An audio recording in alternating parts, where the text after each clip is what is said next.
메이저리그 여러 팀이 주목하고 있다. 한화 이글스와 코디 폰스의 이별은 피하기 어려워 보인다.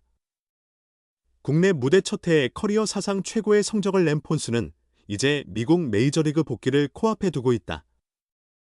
폰스는 메이저리그 관련 질문에 항상 한화의 우승만을 고집하겠다고 말해왔으나 현재 상황이라면 정관왕이 없이 팀을 떠나야 할 위기에 처했다.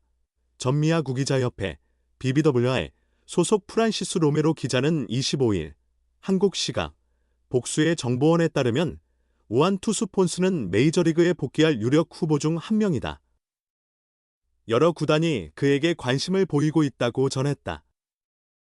폰스에게 메이저리그 다수 구단이 관심을 갖고 있다는 점은 이미 널리 알려진 사실이다. 미국 스포츠 매체 디 애슬레틱은 이달 초 샌프란시스코 구단이 전 피츠버그 파이어리츠 유망주 출신인 폰스에 주목하고 있다. 폰스는 새 시즌 동안 일본 프로야구에서 활동했으며 올 시즌 K리그 한화로 자리를 옮겨 완전히 새로운 모습을 선보였다. 그는 스플리터와 포심볼 조합으로 한국 리그에서 거의 무적에 가까운 모습을 보여주었다고 보도한 바 있다. 미국 샌디에이고 지역 매체 이스트빌리지 팀스는 이달 중순 샌디에이고 파드리스는 폰스 영입을 서둘러야 한다. KBO에서 역사적인 시즌을 보낸 폰스는 메이저리그로 도약하기에 최적의 상태다. 현재 샌디에이고에서 2026년 선발 로테이션에 포함될 유일한 확실한 선택지는 닉 피베타뿐이다. 다르비슈 유와 조 머스그로브 모두 건강 상해 문제로 불확실한 상황이어서 6선발 자원을 보강하려는 팀의 필요에 폰스는 완벽하게 부합한다고 주장했다. 폰세를 국내에서 직접 관찰한 다른 멜비 구단에는 시카고, 컵스, 에인절스, 디트로이트 타이거스, 신시내티 레즈 등이 포함된다. 폰세는 이번 정규 시즌 29경기에서 17승 1패, 183분의 2이닝, 252탈 3진, 1.89의 평균 자책점을 기록하였다. 2023년 에릭 패디, 당시 NC 다이노스, 이후 외국인 선수로는 역대 두 번째로 투수 트리플 크라운, 다승, 평균 자책점, 탈삼진을 달성했다. 252탈 삼진은 KBO 리그 단일 시즌 역대 최고 기록이다.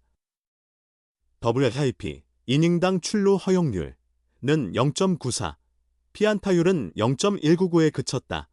요즘 메이저리그는 예전보다 투수 확보에 어려움을 겪고 있다. 멜비 팀들이 폰세를 그냥 지켜본 것이 아니다.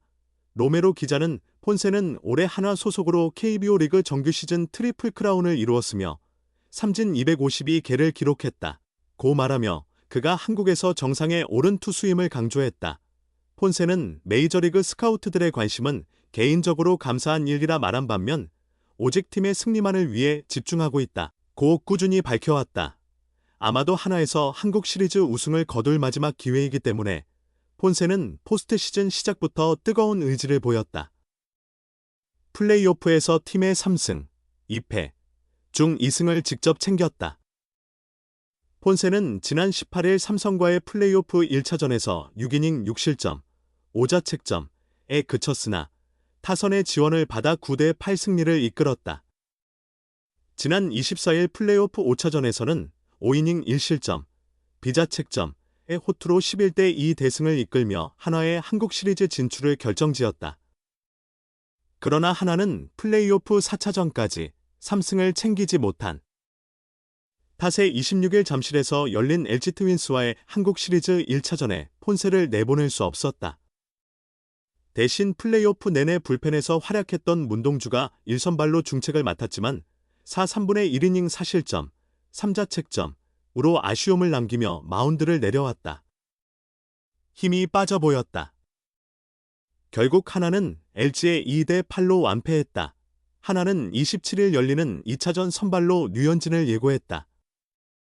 폰세는 빠르면 29일 대전에서 열리는 3차전에 등판할 가능성이 있다. 나흘밖에 쉬지 못하지만 한화 입장에서는 승부수를 던질 수밖에 없다. 만약 3차전까지 폰세를 기용하지 못한다면 한 달 가까이 휴식하며 전력을 다듬은 LG를 상대하기가 훨씬 더 어려워질 것이다. 1차전을 LG에 내준 한화는 2차전마저 패하면 분위기가 더욱 침체될 수밖에 없다. 미국 현지 보도에 따르면 폰세의 메이저리그 복권은 사실상 확정된 상황이다. 하나는 역대급 에이스가 있을 때 반드시 우승컵을 들어올려야 하지만 이대로라면 허무한 이별을 맞을 가능성이 크다. 지금이야말로 한화의 각성이 절실하다. 그는 KBO 리그 역대 최고 외국인 투수 중 한 명으로 손꼽힐 만했다. 내년 메이저리그 복귀를 노리는 귀한 몸이지만 팀을 위해 강한 타구에 맞는 고통을 참고 던지며 투혼을 불태운 끝에 마침내 승리를 거머쥐었다. 한화의 에이스 코디 폰세는 24일 대전 한화생명 볼파크에서 열린 2025 신한솔 뱅크 KBO 리그 삼성과의 플레이오프 5차전에 선발 등판해 5이닝 동안 삼진 9개를 잡아냈다. 5피안타 2볼넷 1실점, 비자책의 완벽한 피칭으로 팀의 11-2 대승을 이끌었다. 승리 투수가 된 폰세는 경기의 최우수 선수로 선정됐다. 그는 1차전까지 2차례 승리를 챙기며 한화의 한국 시리즈 진출에 큰 기여를 했다. 하지만 폰세는 지난 18일 열린 1차전에서 자존심을 구기는 경기를 했다. 6이닝 동안 삼진 8개를 잡았지만 4회까지 6실점, 5자책으로 흔들리는 모습을 보였다. 최고 구속은 157km를 찍었으나 실투가 많았고 타격감이 절정이던 삼성 타선이 이를 놓치지 않았다. 그럼에도 불구하고 폰세는 타선의 도움으로 패전을 면하고 오히려 승리 투수가 됐다. 역대 PO 최다 실점 승리였지만 정규 시즌 17승, 1패, 평균 자책점, ERA 1.89, 252탈 삼진, 승률 0.944로 사관왕을 달성한 기록을 고려하면 그리 반가운 결과는 아니었다. 폰세는 4차전에서 완벽히 명예를 되찾았다. 이날 그는 최고 구속 157km의 빠른 공과 비슷한 궤적으로 들어오다 떨어지는 체인지업, 130km 중반의 커브를 정교한 제구로 구사했다. 출발은 다소 불안했다. 1회 2사 후 구자욱과 르윈 디아즈에게 안타를, 김영웅에게 볼넷을 내줘 만루 위기를 맞았다. 그러나 1차전에서 홈런을 허용했던 김태훈을 상대로 체인지업 3개로 헛스윙 삼진을 잡으며 위기를 넘겼다. 2회에는 수비 실수로 실점했다. 선두 타자 이재현의 뜬 공을 우익수 김태현이 잘못 판단해 2루타로 연결됐다. 이후 폰세는 아웃카운트 2개를 잡았고 2사 3루에서 김지찬을 삼진으로 처리하며 이닝을 마치는 듯했다. 그러나 포수 최재훈이 공을 놓치는 사이 3루 주자 이재현이 홈을 밟으며 실점했다. 김지찬은 스트라이크 낫아웃으로 1루에 출루했지만 폰세가 견제구로 이닝을 끝냈다. 3회에는 가슴을 철렁하게 만드는 순간이 있었다. 1사1루 상황에서 폰세가 디아즈의 강한 타구에 왼쪽 가슴을 맞은 것이다. 고통스러운 상황에서도 폰세는 몸에 맞고 튄 공을 재빨리 잡아 1루로 송구해 아웃을 만들어냈다. 디아즈가 마운드로 다가와 사과했고 하나 스태프가 상태를 점검하는 가운데 폰세는 계속 던지겠다는 의지를 보였다. 이후 폰세는 4차전에서 2번의 3점 홈런을 터뜨렸던 김영웅을 상대로 고의 사구를 지시받았다.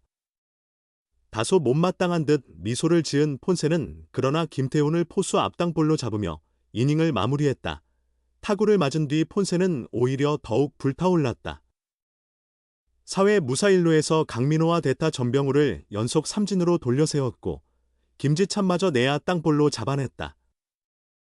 이어 5회에는 김성윤을 외야 뜬공으로 처리한 뒤 구자욱과 디아즈를 삼진으로 잡으며 완벽한 투구를 이어갔다. 특히 디아즈를 상대로 체인지업을 던져 헛스윙 삼진으로 이닝을 끝내자 포효하며 세리머니를 펼쳤고 하나 팬들의 함성을 이끌어냈다. 5-1로 앞서 있었지만 4차전의 악몽이 떠올랐던 하나는 이 장면에 힘입어 5회 말 2점을 추가하며 승기를 굳혔다. 경기 후 폰세는 3회 당시를 떠올리며 공에 맞고도 오직 1루 주자를 아웃시켜야겠다는 생각뿐이었다고 말했다. 이어 타구에 맞았을 때 분명 아팠지만 내 역할이 있기에 끝까지 아웃을 만들고 싶었다고 강조했다. 그는 디아즈를 먼저 위로하는 넓은 마음도 보였다. 폰세는 디아즈가 다가오길래 내가 먼저 괜찮냐고 물었다며 누구도 일부러 상처를 주려는 선수는 없고 디아즈가 걱정스러워하는 모습을 보였다고 전했다. 이어 그건 동업자 정신이자 야구인으로서의 상호 존중이었다며 계속 괜찮냐고 묻고 서로 격려했다고 미소 지었다. 하나 김경문 감독 역시 경기 후 폰세의 투혼을 높이 평가했다. 김 감독은 강한 타구에 맞고도 5회까지 버텨준 것이 승리의 결정적 요인이었다 며 엄지를 들어 올렸다.